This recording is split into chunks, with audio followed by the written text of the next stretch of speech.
ഇരുന്ന സായാഹ്നങ്ങളിൽ നീ എന്തിനു പ്രണയിനിയായി? ഞാൻ തളർന്ന വേനലിലൊക്കെ നീ എന്തിനു പുതുമഴയായി? ഞാനിരുന്ന സായാഹ്നങ്ങളിൽ നീ എന്തിനു പ്രണയിനിയായി?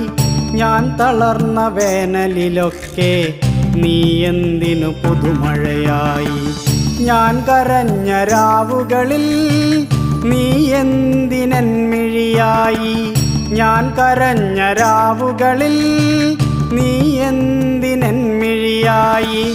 ഞാൻ നിന്റെ ആരാണെന്ന് നീ ഒന്നു ചൊല്ലിടൂ. ഞാൻ നിന്റെ ആരാണെന്ന് നീ ഒന്നു ചൊല്ലിടൂ. നീ ഒന്നു ചൊല്ലിടൂ.